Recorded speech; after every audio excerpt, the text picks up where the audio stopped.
Bonjour, c'est Margot, j'espère que vous allez bien. Nous sommes aujourd'hui le dimanche 30 mars 2025, donc chose promise, chose due. Je vous fais une vidéo qui va avoir comme thème la maltraitance des enfants. Alors, qu'est-ce que j'entends par là? C'est la guerre faite aux enfants. Voilà, on peut dire les choses comme ça, la guerre faite aux enfants. Alors, qu'est-ce que j'entends par là? Je vais vous dire, mon ressenti, c'est que tout ce qui est en train de se passer, dans laquelle il est question d'enfants et de réseaux, c'est comme une toile d'araignée, tout est lié. Je ne pourrais pas vous dire comment, mais que ce soit Betaram, que ce soit l'affaire du petit Émile, que ce soit euh, tout ce qui concerne les enfants et des collectifs d'adultes qui agissent dans l'ombre, eh bien, un peu comme s'il y avait une nébuleuse, une toile d'araignée. Je ressens un lien dans tout ça. Alors, c'est pour ça que j'ai souhaité aborder quelque chose dont on ne parle peut-être pas tellement, mais qui est dans le même ordre, c'est les vols d'enfants. Oui, les vols d'enfants dans les maternités.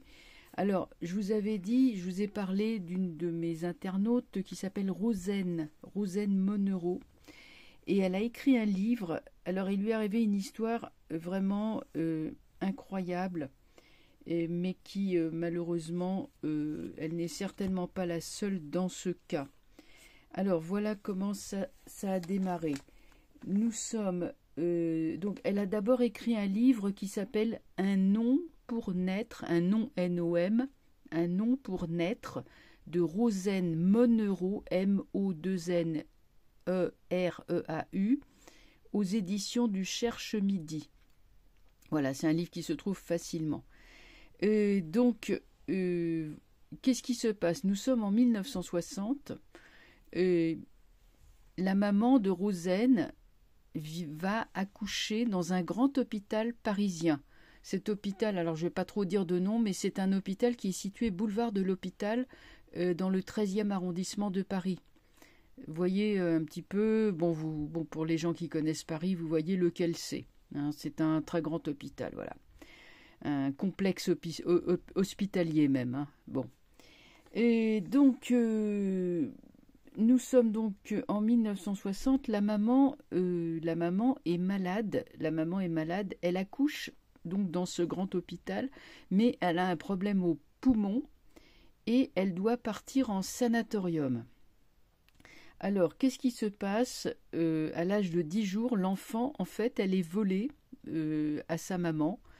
Et il y a avec une fausse déclaration sous X, de naissance sous X. C'est-à-dire, ce qui s'est passé, c'est qu'une employée de l'hôpital et une sœur, enfin une bonne sœur, ont dit à la maman qui devait partir en sana soigner donc sa maladie pulmonaire, non, elle n'ira pas à la DAS parce que c'est ce que la maman craignait.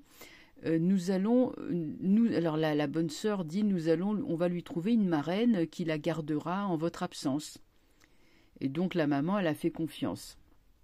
Qu'est-ce qui s'est passé? Une fois que la maman part là-bas en sanatorium, eh bien, l'employé de l'hôpital fait une fausse déclaration sous X. Donc, donc il y a bien la complicité de cet employé de l'hôpital. Et la bonne sœur, évidemment, qui est l'instigatrice de tout ça, et qui par la suite a été protégée par sa congrégation. Alors, et à qui va-t-on confier cet enfant? À une marraine, donc, que connaît la religieuse. Voilà, je vous ai trouvé une bonne marraine, la maman est confiante, ok. Le bébé en famille. Donc, l'enfant est déclaré né sous X, ce qui est évidemment un faux. La marraine le sait parfaitement. Et donc, ce que fait la marraine, elle prend l'enfant et elle la reconnaît comme sa fille. Voilà, donc ça est deuxième usage, faux, voilà, deuxième écriture, fausse écriture. Voilà, l'enfant donc déclaré comme étant la fille de cette marraine. Alors, La maman, 1 an plus tard, elle revient du Sana. Elle va chez la marraine qu'elle connaissait pour essayer de récupérer sa fille, puisque c'était convenu qu'elle la récupère. Et là, la marraine, coup de théâtre, lui dit « Je ne la rends pas car j'ai reconnu cet enfant ». Donc, fin de l'acte 1, Rosen a toujours eu des doutes par rapport à sa famille. Cette famille, elle a toujours senti que ce n'était pas sa famille. Et elle a subi des maltraitances.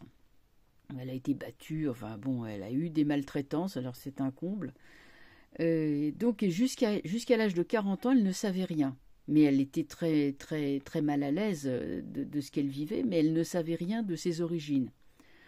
Et quand elle a su, alors bon, ça vous, dans son livre, hein, elle écrit tout en détail, mais quand elle a su, elle a donc retrouvé sa maman au bout de 9 mois, sa vraie maman, et la vraie maman lui a dit la vérité, c'est-à-dire qu'elle s'est battue en justice pendant 4 ans pour essayer de la reprendre.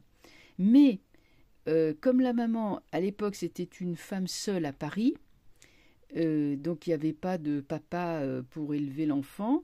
Elle a été déboutée par les juges, donc à l'époque, qui étaient quand même pas mal influencés par la morale, et qui ont estimé que l'enfant serait mieux, les intérêts de l'enfant seraient mieux protégés dans une famille déjà constituée, mariée, le père, la mère, et il y avait eu aussi d'autres enfants. Il y a eu d'autres enfants par la suite. Alors Rosen a dû alors faire des procès. Donc avant de faire des procès, qu'est-ce qu'a fait Rosen? Elle s'est battue pour... alors elle a eu une indiscrétion, mais elle a compris que ce n'était pas que la marraine n'était pas sa vraie mère, et donc elle a recherché sa mère, elle a fini par la trouver, ce qui a été une histoire compliquée et difficile, mais donc au bout de 9 mois de recherche, elle retrouve sa vraie maman. Et donc, elle a aussi des frères et sœurs, hein, qui sont, voilà, ses vrais frères et sœurs, la maman malheureusement décède 6 mois plus tard.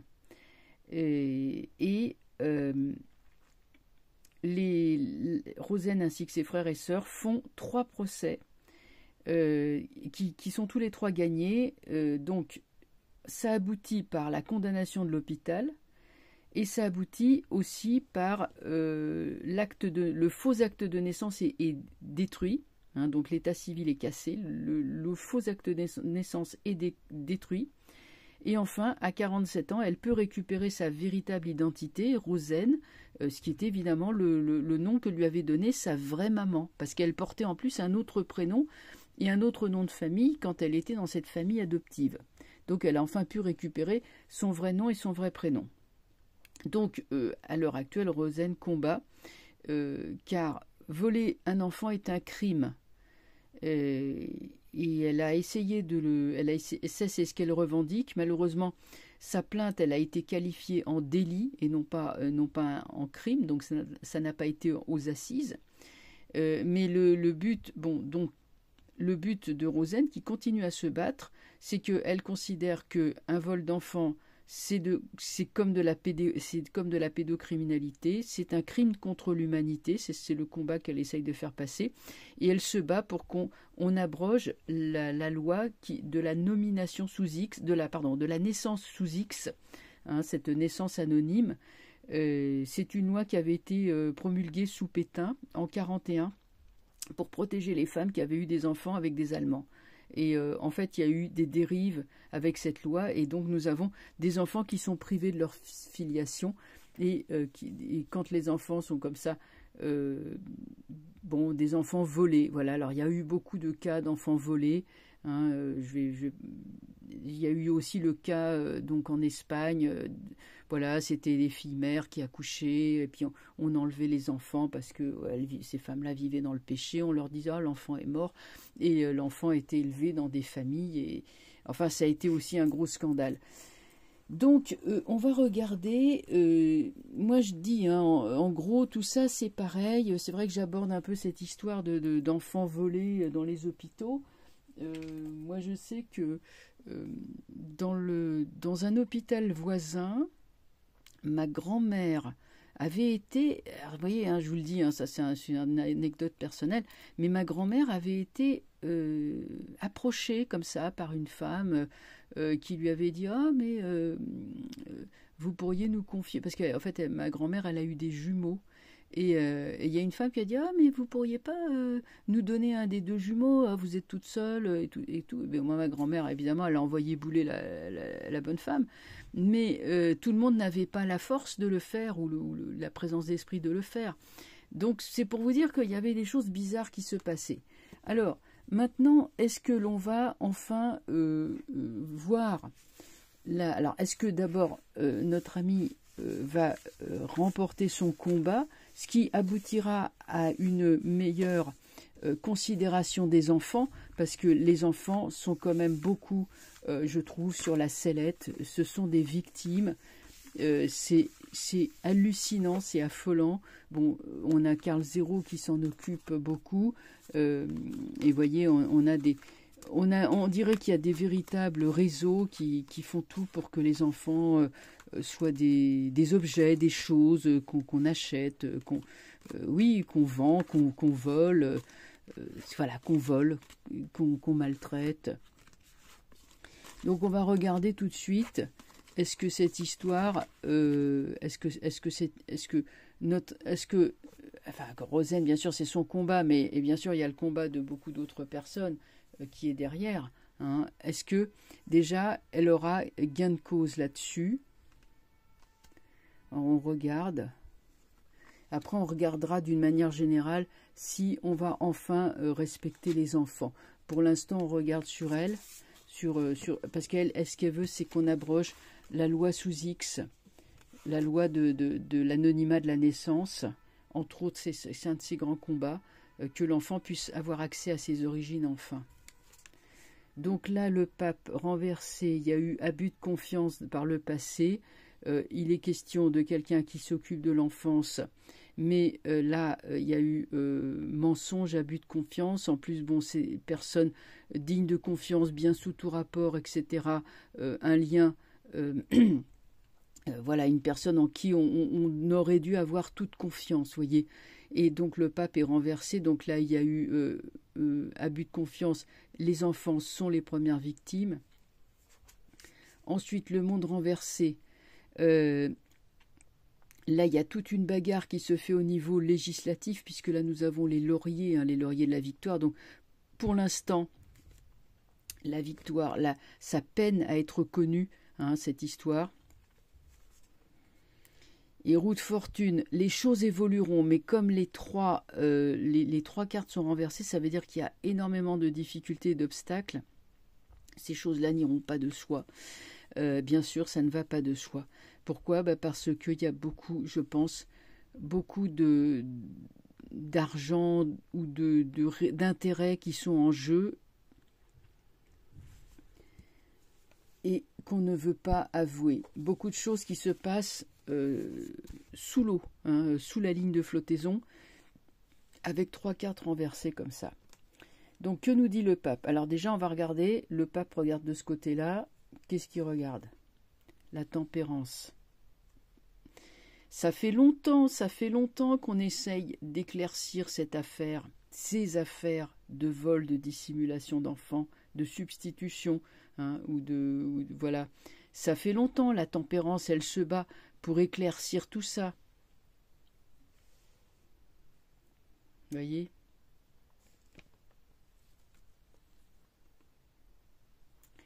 Et là, j'ai étoile. On a eu déjà des victoires. Mais l'étoile est renversée. La vérité est en marche, mais il y a encore beaucoup de choses à faire. J'ai maison Dieu. Ça va secouer le cocotier. Il y aura des scandales, des institutions, vous voyez, bien sous tout rapport, etc., à qui on aurait donné le bon Dieu sans confession, vont tomber. Donc, ça va finir par être comme un tsunami qui va tout détruire sur son passage, en tout cas au niveau des croyances et des certitudes. Ce qui confirme en fait qu'il y a une énorme corruption derrière tout ça, et que l'histoire de notre ami n'est que la partie émergée de l'iceberg. Alors, le pape est renversé, donc abus de confiance. Donc là, j'ai quoi? Bon, bah là, on est en plein dans l'histoire des enfants, des réseaux d'enfants, des enfants qui sont prisonniers, des enfants qui sont traités comme des esclaves, comme des moins que rien. C'est les forces du mal qui s'attaquent aux enfants, parce que les enfants, c'est la force vive de demain, donc on essaye vraiment de les pervertir. Et ça date pas d'hier. Ensuite, le présent.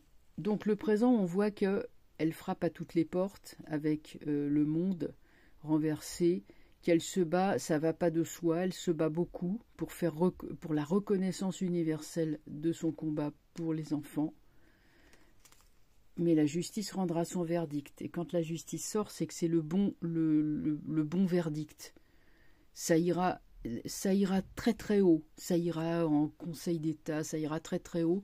Mais, je veux dire, là, à l'heure actuelle, hein, c'est en train de partir dans les instances vraiment supérieures. On dirait que on va se pencher, les instances juridiques vont se pencher, mais très sérieusement sur cette affaire. Le futur va faire bouger les choses, mais comme c'est renversé, ça ne va pas de soi. Justice, jugement. Pour moi, oui, ça sera bel et bien, il y aura bel et bien gain de cause qui sera obtenu pour que l'anonymat de la naissance, c'est-à-dire la naissance sous X, soit abrogé. Parce que là, on voit quoi? Une naissance. Hein, on sort du tombeau, on est. On a évidemment, voilà, c'est quelqu'un qui est en train de naître et qui est en train de naître avec la reconnaissance. Hein, l'ange, évidemment, fait sortir les gens de l'anonymat. Il n'y aura rien à cacher. C'est le futur. Donc là, ça suit son chemin à force d'acharnement et d'obstination. Ce combat aura une issue favorable. Ce qui va donc faire tomber une forteresse qui était là, faire tomber des réseaux qui sont là, puisque là c'était le passé. Le passé, il est franchement pas recommandable. C'est le présent qui est important et le futur qui l'est tout autant. Et qui, eux, sont positifs. Voilà ce qu'on peut dire sur ce combat. Donc, donc ça sera bien reconnu comme étant un crime, le vol d'enfants, comme une des formes de pédocriminalité. Il est certain qu'il y a maltraitance, puisque déjà on commence par voler un enfant. C'est déjà un manque de respect pour l'enfant, c'est le moins qu'on puisse dire. Voilà. Alors, on va enchaîner sur ces fameux réseaux d'une manière générale. Est-ce qu'enfin on va pouvoir considérer les enfants comme des personnes à part entière, dignes de respect, et non pas des choses ou des objets qu'on trimballe, qu'on maltraite, qu'on vend, enfin, je vous en passe et des meilleurs. Je ne sais pas si vous connaissez les vidéos de Karl Zero, mais enfin on voit des trucs, mais franchement c'est à faire se dresser les cheveux de la tête. Hein. Il a le cœur bien accroché. Hein. D'ailleurs c'est marrant, sa mission de vie à cet homme-là, c'est de protéger les enfants, puisque en astrologie, Karl Zero est né en 1962, et ça c'est le nœud nord est en lion, le nœud nord astrologique. Le lion représente les enfants, donc on fait souvent des métiers d'éducateur ou alors des métiers en lien avec l'enfance, mais dans un sens positif. Hein, et donc sauver les enfants, utiliser sa notoriété de journaliste, d'investigation pour faire son combat. Oui, voilà. Alors, on va regarder maintenant. Et je rappelle, j'en profite pour rappeler au passage que mes vidéos, Margot Velasquez Tarot, ne sont diffusées que sur YouTube. Vidéos diffusées uniquement sur YouTube. Si vous voyez mes vidéos sur d'autres plateformes, que ce soit TikTok, Instagram, ce n'est pas moi. C'est de l'usurpation d'identité. Dénoncer ces pirates. Et je ne publierai jamais des vidéos d'ailleurs ailleurs que sur YouTube, déjà et d'une, et ça sera toujours sous mon nom, Margot Velasquez. Ça sera jamais sous un pseudo style Pimprenel, Turlututu, Chapeau Pointu ou n'importe quoi d'autre. Hein, on est bien d'accord. Voilà. Donc si vous voyez mes vidéos, même avec des espèces de caches, des cœurs, bon, sachez que c'est pas moi, que c'est quelqu'un qui essaye de plagier mon travail. Voilà, je le signale au passage pour les personnes qui prennent mes vidéos en cours de route. Alors maintenant que j'ai dit ça, on va tout de suite regarder pour les enfants, d'une manière générale, sachant que ça fait très longtemps que ça dure, et sachant que là on est vraiment sur des enjeux de société qui sont très importants. Alors attention, vous savez, quand il y a les enfants rois, on leur laisse faire tout ce qu'on veut, c'est de la maltraitance aussi, parce qu'on leur rend pas service, comprenez bien. Hein, quand on dit respecter l'enfant, c'est pas aller dans le sens inverse non plus. Moi j'ai vu des gosses qui faisaient tout et n'importe quoi, qui n'avaient jamais eu aucune limite. Ça leur rend pas du tout service. Hein, parce qu'on en fait des tyrans, des enfants rois qui n'arrivent plus à s'adapter. Là aussi, c'est une forme de maltraitance. Mais je vais pas aborder ce sujet spécifiquement. Là, je parle de choses qui sont d'ordre criminel, non pas d'éducation des enfants qui est plus ou moins bien faite. Route fortune. Bon, c'est des choses. Il y a une lente, par le passé, il y a quand même eu une lente prise de conscience que les enfants étaient autre chose que des adultes en miniature, que des choses voilà, qu'on bougeait, qu'on mettait là dans un sens et là dans l'autre, et qu'on pouvait vendre et acheter. Vous voyez, la roue de fortune, ça peut représenter aussi des enfants. Hein, c'est comme ces espèces de singes habillés. Là, il y en a un qui est au-dessus, c'est l'adulte en fait, enfin l'adulte entre guillemets, qui est en mal de pouvoir. Et puis, voilà, les trafics, etc. La roue de fortune, ça évoque des trafics. Donc, il y a quand même le fait que la roue de fortune tourne, c'est quand même aussi une idée que les idées tournent et que la conscience évolue. Donc, c'est quelque chose qui a été initié depuis déjà un certain temps. À l'heure actuelle, sans surprise, nous avons cette carte qui nous parle que les réseaux de maltraitance de l'enfant, de vente, d'exploitation en tout genre, vous vous doutez lesquels, ne se sont jamais aussi bien portés, mais comme c'est renversé, c'est en train de tomber en même temps. Vous voyez, c'est très puissant, mais en même temps, ça commence à s'affaiblir parce que la vérité se fait jour. Dans l'avenir, un avenir lointain, sans doute, mais quand même, il y aura une charte de l'enfant où il y aura des mesures qui seront prises pour que les enfants ne soient plus des marchandises.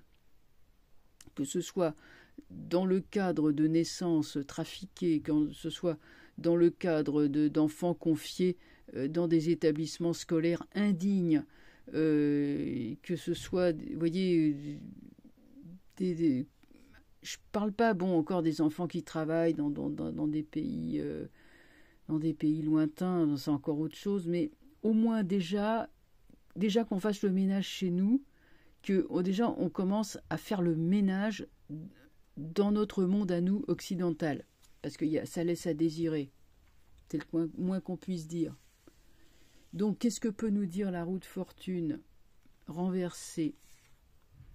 J'ai force qui sort. Alors la force, elle manifeste la volonté de mettre fin aux abus, hein, de maîtriser. Maîtriser ces trafics, c'est cette sorte de traite, de la maîtriser avec la force.